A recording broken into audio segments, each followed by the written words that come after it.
নমস্কার বন্ধুরা, welcome to আরকে sports. আশা করি তোমরা সবাই সুস্থ ও ভালো আছো।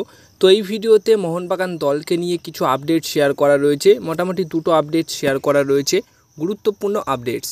তো প্রথম যে খবরটা শেয়ার করব সেটা হচ্ছে জোসে মলিনা, মোহনবাগান দলের নতুন এই কোচ কবে আসছেন সেটা নিয়ে কিন্তু একটা বড়সড় আপডেট পাওয়া গেছে। হ্যাঁ, তিনি ভারতে আসছেন জুলাই মাসের সেকেন্ড সপ্তাহে।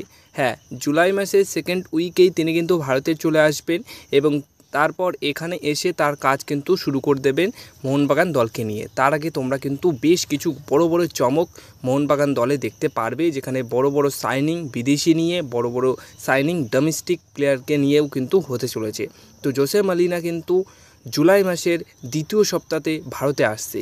এর পাশাপাশি যে আপডেটটা শেয়ার করব সেটা হচ্ছে মোহনবাগান দলের কোচ এই মলিনা কিন্তু ইন্টারেস্টেড আছে একটা বিদেশি প্লেয়ারের ওপর, তাকে দলে নিয়ে আসার জন্য। আর সেই বিদেশি প্লেয়ারটি হচ্ছে 33 বছর বয়সী স্প্যানিশ সেন্টার ব্যাক পজিশনের প্লেয়ার মারিও গ্যাসপার।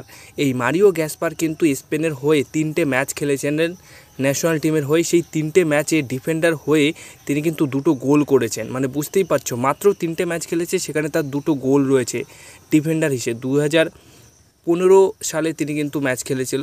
এখন বর্তমান সময়ে দাঁড়িয়ে লা লিগা 2তে তিনি খেলছেন, সেখানেও তার 34টা ম্যাচের পাশাপাশি 3টে গোলের অবদান রয়েছে। যথেষ্ট ভালো একজন ডিফেন্ডার।